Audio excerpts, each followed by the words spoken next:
जय हिंद दोस्तों, मैं आरबी तिवारी आप सभी के बीच अपने क्लास एथिक्स कंपटीशन में स्वागत करता हूं। आप सभी का हिंदी के लिए प्रैक्टिस सेट चल रहा है। Uttar Pradesh police, Uttar Pradesh SI, GD, ये सभी लोग के लिए मोस्ट इंपॉर्टेंट क्वेश्चन है। आइए क्वेश्चन नंबर 1 से शुरू करते हैं।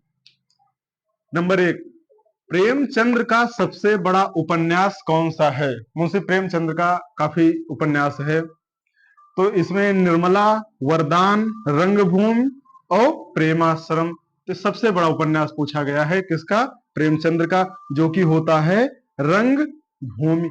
और ये तो सबसे बड़ा है, और लेकिन निर्मला भी है, वरदान भी है, प्रेमाश्रम है, और है गबन, गोदान,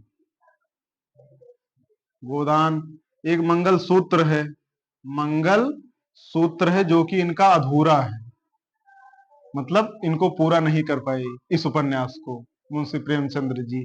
तो प्रेमचंद्र का सबसे बड़ा उपन्यास कौन है? सबसे बड़ा रंगभूमि, लेकिन और मतलब काफी इनका है, निर्मला है, वरदान है, प्रेमाश्रम है, गबन, गोदान, मंगलसूत्र, सेवा सदन, ऐसे है। आइए अगला क्वेश्चन देखते हैं। आइए अगला क्वेश्चन देखते हैं। क्वेश्चन नंबर है 2, आलोक स्टेशन से आ रहा है, वाक्य में कारक के प्रकार को पहचानिए। तो पहली बात, कारक हिंदी में 8 प्रकार के होते हैं। कितने प्रकार के होते हैं? 8। तो आलोक स्टेशन से आ रहा है, आ रहा है, वाक्य में कारक के प्रकार को पहचानिए। संप्रदान, अपादान, संबंध, संबोधन। तो अपादान, संबंध, संबोधन और संप्रदान। संप्रदान के लिए होता है, संप्रदान को के लिए, इसका कारक चिन्ह को के लिए, और अपादान से अलग होने में, से अलगाव मतलब अलग होने में, और संबंध का के की, का के की, रा रे री, नाने नी, ना ने नी। संबंध में 1 2 3 4 5 6 7 8 9 होता है इसकी पहचान के लिए। और संबोधन हे भो अरे, हे भो अरे। तो यहां पर आलोक स्टेशन से आ रहा है, मतलब स्टेशन से, स्टेशन पर था, उसके बाद हट गया, मतलब जा रहा है, अलग हो गया, स्टेशन पर था वहां से अलग हो गया, तो अलगाव हो रहा है किसका? आलोक का। किससे? स्टेशन से। तो यहां पर अपादान कारक होगा, विकल्प नंबर बी। आइए अगला क्वेश्चन देखते हैं। क्वेश्चन नंबर है 3, भगवती चरण वर्मा को किस कृति पर साहित्य अकादमी पुरस्कार से सम्मानित किया गया था? नंबर 1, वह फिर नहीं आई, टेढ़े मेढ़े रास्ते, पतन, भूले बिसरे चित्र। तो पहली बात, साहित्य अकादमी पुरस्कार आप जान लीजिए, इसकी स्थापना कब हुई? स्थापना 12 मार्च 1954 को, 1954 को। ये भाषा में, कितनी भाषा में मिलता है? तो 22 जो कि संविधान में है, और प्लस 2, दो कौन है? एक अंग्रेजी और एक राजस्थानी, एक राजस्थानी। इसमें वर्तमान में 1 लाख रुपए राशि मिलती है, 1 लाख रुपए की राशि मिलती है। ये पहली बार किसको मिला? माखनलाल चतुर्वेदी, माखनलाल चतुर्वेदी को, हिम तरंगिणी पुस्तक के लिए, हिम हिम तरंगिणी पुस्तक कृति के लिए इनको पहली बार कब मिला? 1955 में। अच्छा, अभी 2023 में संजीव को मिला। इनकी काव्य कौन है? मुझे पहचानो, मुझे पहचानो। लेकिन यहां पर भगवती चरण वर्मा को 1961 में साहित्य अकादमी पुरस्कार मिला, उनकी कौन सी कृति है? भूले बिसरे चित्र। विकल्प नंबर डी, जो कि ये उपन्यास है, उपन्यास है। तो भगवती चरण वर्मा को साहित्य अकादमी पुरस्कार कौन सी कृति पर मिला? भूले बिसरे चित्र, जो कि उपन्यास है, 1961 में मिला। अच्छा, साहित्य अकादमी अकादमी पुरस्कार स्थापना 12 मार्च 1954। भाषा 22+2, दो कौन सी है? 22 तो संविधान में जो अनुसूचित भाषा है जो 22, और 2 अंग्रेजी और राजस्थानी। 1 लाख रुपए वर्तमान में राशि मिलती है। पहली बार माखनलाल चतुर्वेदी को 1955 में हिमतरंगी पुस्तक के लिए मिला। अभी हाल ही में मतलब 2023 में संजीव जी को मुझे पहचानो पुस्तक के लिए मिला। आइए अगला क्वेश्चन देखते हैं इसका, हो भूले बिसरे चित्र। आइए अगला क्वेश्चन देखते हैं, क्वेश्चन नंबर है 4। जिस पुस्तक में 8 अध्याय हो, दिए गए वाक्यांश में उचित एक शब्द को चुनिए। तो वाक्यांश के लिए एक शब्द है और इसमें कुछ नहीं। जिस पुस्तक में 8 अध्याय हो उसे क्या कहते हैं? अष्टाध्यायी, क्योंकि उसमें 8 अध्याय हैं। अच्छा, अगर 5 अध्याय हो तो पंच अध्याय हो जाएगा, 2 अध्याय हो तो 2 अध्याय, और 3 अध्याय हो तो त्रिध्यायी हो जाएगा। लेकिन इसमें 8 अध्याय थे तो हो जाएगा अष्टाध्यायी। विकल्प नंबर डी। आइए अगला क्वेश्चन है, क्वेश्चन नंबर है 5। जिससे क्रिया की समाप्ति निकट भूत में या तत्काल ही सूचित होती है, वह काल क्या कहलाता है? तो काल माने समय। हिंदी में काल 3 प्रकार का होता है। 3 प्रकार कौन कौन से हैं? एक वर्तमान काल, एक भूतकाल, एक भविष्यत काल। अब वर्तमान काल के 5 भेद होते हैं, और भूतकाल के 6 भेद होते हैं। अच्छा, भविष्यत काल के 3 भेद होते हैं। लेकिन यहां पर परिभाषा किसी की दी गई है। भूतकाल में चारों विकल्प दे रहा है, आसन्न भूतकाल, अपूर्ण भूतकाल और पूर्ण भूतकाल और सामान्य भूतकाल। अब यहां पर जिससे किसी क्रिया की समाप्ति निकट भूत में या तत्काल ही सूचित हो उसे आसन्न, जहां पर निकटता का बोध होता है वहां पर आसन्न भूतकाल होता है। जहां पर काम पूर्ण नहीं होता है भूतकाल में, वहां पर अपूर्ण हो जाता है। जहां पूर्ण हो जाता है वहां पर पूर्ण भूतकाल हो जाता है। यहां पर हो जाएगा आसन्न भूतकाल। ये परिभाषा थी। आइए क्वेश्चन नंबर अगला देते हैं, क्वेश्चन नंबर 6। हंसी खेल होना में मुहावरे का सही अर्थ बताइए, अर्थ चुनिए। तो बड़ी बात खेलते रहना, छोटी मोटी बात हंसते रहना। तो मुहावरा जो है ये अरबी भाषा का शब्द है, अरबी भाषा का शब्द। हंसी खेल होना, इसका मुहावरे का अर्थ बताना है, सही क्या होगा? बड़ी बात खेलते रहना, छोटी मोटी बात हंसते रहना। हंसी खेल होना, जैसे मान लीजिए कोई मजाक हो जाता है छोटा मोटा, तो ही हंसी खेल कहा जाता है। तो यहाँ पर हो जाएगा कुछ नहीं, ना तो बड़ी बात, ना तो खेलते रहना, और हंसते रहना भी नहीं होगा। यहाँ होगा छोटी मोटी बात, वही है हंसी खेल होना। आइए अगला क्वेश्चन देखते हैं, क्वेश्चन नंबर है 7। डॉक्टर तगाड़े के अनुसार अपभ्रंश के कितने भेद हैं? 3, 4, 2, 5। इसको इसमें कुछ करना नहीं है, इसमें डायरेक्ट याद रखिए 3 अपभ्रंश के भेद होते हैं। किसके? डॉक्टर तगाड़े के अनुसार 3 भेद होते हैं। बस आइए अगला क्वेश्चन देखते हैं, ज्यादा बड़ा नहीं है। आइए अगला क्वेश्चन देखते हैं, क्वेश्चन नंबर है 8। आचार्य भरत ने कितने अलंकारों का उल्लेख किया है? अलंकारों का उल्लेख किया है 6, 4, 2, 8। तो पहली बात, ये इसमें विशेष प्रकार से बोला गया है आचार्य भरत ने कितने अलंकारों का उल्लेख किया है।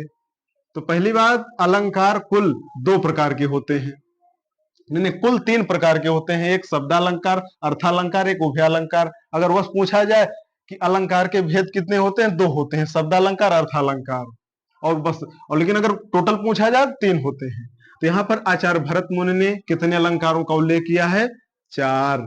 4 में एक आता है रूपक, एक है उपमा, एक है उपमा, एक है उपमा, एक है दीपक, एक है यामक। आचार्य भरत ने इन्हीं चार अलंकारों का उल्लेख किया है। नंबर 1 रूपक, दूसरा उपमा, तीसरा दीपक, चौथा यामक। तो 4 विकल्प नंबर बी। आइए अगला क्वेश्चन देखते हैं। आइए अगला क्वेश्चन देखते हैं। क्वेश्चन नंबर है 9। उषा शब्द के विलोम क्या है? यहाँ पर उषा जो सुबह का समय होता है, प्रातः 4 बजे, उसे सुबह कहते हैं, उसे उषा काल भी कहते हैं। इसका उल्टा विपरीत, तो विपरीत यहाँ पर डायरेक्ट संध्या हो जाएगा। संध्या जो कि समय शाम के होता है 6 बजे। अगर दिन का पूछा जाए तो दिन का यही रात है, ये विलोम है इसका। और दोपहर का तो होता नहीं, बस उषा का संध्या विलोम शब्द हो जाएगा। आइए अगला क्वेश्चन देखते हैं। क्वेश्चन नंबर है 10। पुष्पित शब्द में प्रत्यय को पहचानिए। तो प्रत्यय जो उपसर्ग है तो शब्दांश है।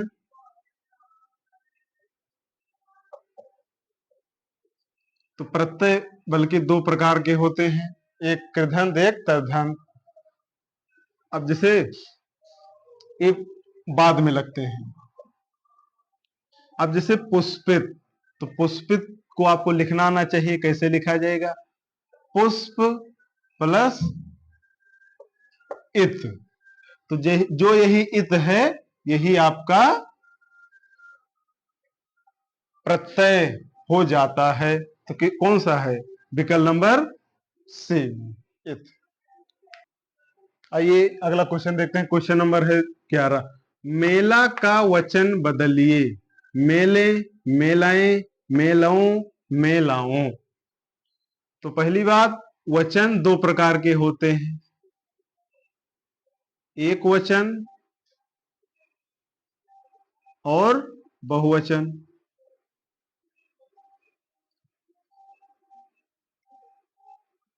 अब जैसे मेला का दिया गया है और पूछा गया है, जैसे मान लीजिए मेला जो है एक वचन है, इसका बहुवचन में बदलना है। यहां पर बोला नहीं गया, लेकिन जब कहा गया है तो वचन, अगला वचन बदलना है, मतलब बहुवचन। तो मेला का मेले हो जाएगा, विकल्प नंबर ए। ना तो मेला ये सब नहीं होगा, तो मेला का मेले हो जाएगा। आइए अगला क्वेश्चन देखते हैं। क्वेश्चन नंबर है 12। जो जातियों के बीच में हो, वाक्यांश के लिए एक शब्द को चुनिए। जो जातियों के बीच में हो, मतलब जैसे मान लीजिए जात के जो हैं बहुत से, वो एक में अंतर हो रहे हैं, एक में इकट्ठा हो रहे हैं, बीच में हो रहे हैं, उनकी एक जात होती है, उनको कहते हैं अंतर जातीय। जो जातियों के बीच में हो, बीच में हो, उन्हें अंतर जातीय कहते हैं। बहुजातीय जो बहुत से जात का संबंध रखे, अंतरंग नहीं होगा, और बेरंग जिसमें कोई रंग ना हो, उसे बेरंग कहते हैं। चलिए आइए अगला क्वेश्चन देखते हैं। क्वेश्चन नंबर है 13। छप्पय के अंतिम 2 चरण किस छंद के होते हैं? दोहा, बैरवे, उल्लाला, सोरठा। जो छप्पय है, इसके अंतिम 2 चरण में कौन से मात्राएं आते हैं? तो पहली बात, ये जो छप्पय है, ये किससे मिलकर बना होता है? ये रोला प्लस उल्लाला से मिलकर बना होता है। तो इसमें अंतिम 2 चरण होते हैं। तो लाला में कितनी कितनी मात्राएं होती हैं? ये जो रोला है, इसमें तो 24 मात्राएं होती हैं प्रत्येक चरण में। जो उल्लाला है आपका, इसमें 15 और 13 मात्राएं होती हैं। यही पूछा गया, अंतिम 2 चरण में कौन सा आपका उल्लाला हो गया, जो कि ये विषम मात्रिक छंद है। कौन सा? ये विषम मात्रिक छंद। तो छप्पा किससे बना होता है? रोला प्लस उल्लाला से। रोला में 24 मात्राएं होती हैं, इसमें 4 और 2, इसमें 6 चरण होते हैं। 6 चरण रोला और प्लस उल्लाला से मिलकर बना होता है। ये जो दोहा है, ये सब 13 11 से मिलकर बना होता है। बैरवे 12 7 और 12 7 से मिलकर बना होता है। जो सोरठा होता है, वो 11 13 11 13। जैसे दोहा है, इसमें विषम, मतलब कि प्रथम और तृतीय में समान मात्राएं होती है, द्वितीय और चतुर्थ में समान मात्राएं होती हैं। सोठा में वैसे होता है प्रथम और तृतीया में समान मात्राएं, द्वितीय और चतुर्थ में समान मात्राएं होती हैं। तो ये सब हो गया, छपे पूछा गया तो इसका हो जाएगा विकल्प नंबर सी। ठीक है। आइए अगला क्वेश्चन देखते हैं। क्वेश्चन नंबर है 14। क्रिया विशेषण के भेद बताइए। चोर तेजी से भाग गया। चोर कैसे भाग गया? तेजी से भाग गया। स्थानवाचक, रीतिवाचक, परिमाणवाचक, कालवाचक। तो पहली बात, जो क्रिया विशेषण है ये 4 प्रकार का होता है। यही 4 प्रकार का, स्थानवाचक, रीतिवाचक, परिमाणवाचक और कालवाचक। चोर कैसे भागा? तेजी से भागा। तो इसमें जो तेरी है, इस तेजी ना तो स्थान बता रहा है, ना तो समय बता रहा है, और ना तो माप तौल बता रहा है। तो आपका डायरेक्ट विकल्प नंबर बी हो जाएगा। ये रीतिवाचक क्रिया विशेषण है। आपका हो गया विकल्प नंबर बी। आइए अगला क्वेश्चन देखते हैं। क्वेश्चन नंबर है 15। तीर शब्द के भिन्नार्थ शब्द का चयन कीजिए। ये जो भिन्नार्थ है समश्रुत भिन्नार्थक में आता है। ये एग्जामिनर शॉर्टकट में देता है, उन्हें लिखता है समश्रुत भिन्नार्थक, अनेकार्थी के लिए एक शब्द में आता है। अब यहाँ जो ये दिया गया है डबल इन्वर्टेड चालू और डबल इन्वर्टेड क्लोज, ये आपका विराम चिन्ह में होता है अवतरण और उद्धरण। अगर एक है तो अवतरण, अगर दो है तो उद्धरण चिन्ह हो जाता है। ये जो है यहाँ पर पूछा गया है तीर। तीर शब्द के भिन्नार्थ शब्द का चयन कीजिए। नारा या पर्वत, पर्वत या समुद्र, किनारा या बाण, वन और समुद्र। तो यहाँ पर तीर के लिए होता है किनारा और बाण। विकल्प नंबर आपका सी हो जाएगा। आइए अगला क्वेश्चन देखते हैं। क्वेश्चन नंबर है 16। दिल्ली की राजभाषा क्या है? गुजराती, हिंदी, देहलवी, हरियाणवी। जो दिल्ली की राजभाषा है वो है हिंदी और अंग्रेजी, जो कि अंग्रेजी विकल्प में नहीं है, तो हो जाएगा आपका हिंदी। और गुजरात का गुजराती, गुजरात की गुजराती भाषा हो जाएगी, देहलवी नहीं है, और हरियाणा की हरियाणवी हो जाएगी।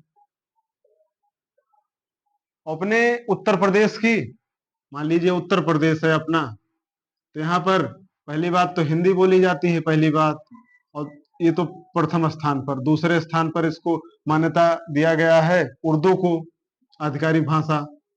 1989 में सभी कार्यालयों से चालू हो गया उत्तर प्रदेश की। और अपने उत्तर प्रदेश में अवधी, ब्रजभाषा, भोजपुरी ये सब बोली जाती है। तो यहाँ पूछा गया दिल्ली की राजभाषा क्या है? हिंदी है। विकल्प नंबर बी। आइए अगला क्वेश्चन देखते हैं। क्वेश्चन नंबर है 18। तालु शब्द का विशेषण रूप लिखिए। जो तालु है, जो क्रिया की विशेषता बताए उसे विशेषण कहते हैं। तो यहाँ ताल, तुलना, तुला और तालब्य। तो ताल का होगा तालब्य विशेषण, कुछ नहीं करना है इसमें। आइए अगला क्वेश्चन देखते हैं। आइए क्वेश्चन नंबर अगला हम देखते हैं 19 से। सुभद्रा कुमारी चौहान को किस कृति पर सेक्सरिया पुरस्कार मिला है? ये एक्चुअली सेक्सरिया पुरस्कार है, लेकिन यहाँ सेक्सरिया एग्जाम ने दिया था, वही लिखा गया है।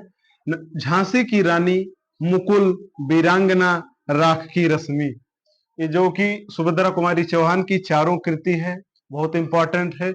लेकिन इनको सुभद्रा कुमारी चौहान को सक्सेरिया पुरस्कार मुकुल कृति पर मिला है। और पहली बार पाने वाली भी इन्हीं थी, सुभद्रा कुमारी चौहान, जो कि 1930 या 31-32 में है। इनकी मुकुल कृति के लिए इनको पुरस्कार मिला सक्सेरिया। आइए अगला क्वेश्चन देखते हैं। क्वेश्चन नंबर है 20। संस्कृत भाषा का दूसरा नाम क्या है? देव भाषा, वेद भाषा, नागर भाषा और द्रविड़ भाषा। जो इसमें कुछ करना नहीं है, बस डायरेक्ट याद रखना है। संस्कृत भाषा का दूसरा नाम देव भाषा होता है, जो कि देवताओं द्वारा बोली जाती है। और वेदों द्वारा जो है वेद भाषा, और नागर और द्रविड़ है। लेकिन संस्कृत का दूसरी भाषा कौन है? देव भाषा। आइए अगला question, question number 21। Dinkar, Dinkar जो कि इनका पूर्ण नाम है रामधारी सिंह दिनकर, की पहली रचना कौन सी है? मैलांचल, पूर्ण प्रकाश, रेणुका, रहस्य कथा। तो दिनकर की पहली रचना रेणुका है। बस इसमें कुछ करना नहीं है, ये रचना है, इसको याद रखना है बस। आइए अगला क्वेश्चन, क्वेश्चन नंबर है 22। गोधूम में तत्सम शब्द के उचित विकल्प का चयन करें। मतलब गोधूम जो है तत्सम है और इसका तद्भव निकालना है। अब जैसे जो तत्सम शब्द है ये संस्कृत के ज्यों के त्यों आ जाते हैं, और जो तद्भव है थोड़ा रूप बदल कर आता है संस्कृत से। तो जो गोधूम है इसका तद्भव गेहूं होगा। अब जैसे जौ का तद्भव यो हो जाता है, अब लेकिन गोधूम यहां पूछा गया तो इसका हो जाएगा गेहूं। आइए अगला क्वेश्चन देखते हैं, क्वेश्चन नंबर है 23। घाट घाट का पानी पीना के लिए मुहावरे का सही अर्थ चुने। नंबर 1 अंत्यज लज्जित होना। नंबर 2 रोजगार के नए नए अवसर तलाशना। नंबर 3 तरह तरह का अनुभव प्राप्त करना। नंबर 4 अनेक लोगों से मित्रता करना। जो घाट घाट का पानी होता है इसका मुहावरे का अर्थ होता है डायरेक्ट तरह तरह का अनुभव प्राप्त करना। विकल्प नंबर सी, ना तो लज्जित होना होगा अत्यंत, रोजगार के नए अवसर भी नहीं, और ना लोगों से मित्रता होना। घाट घाट का पानी पीना, तरह तरह का अनुभव प्राप्त करना। आइए अगला क्वेश्चन देखते हैं, क्वेश्चन नंबर है 24। तिराहा में उपसर्ग कौन सा होगा। तो उपसर्ग पहले लगता है, ये तो बताया गया अभी, प्रत्यय उपसर्ग, तो ये पहले लगता है, जो कि शब्दांश भी होता है, ये शब्द के पहले लगता है।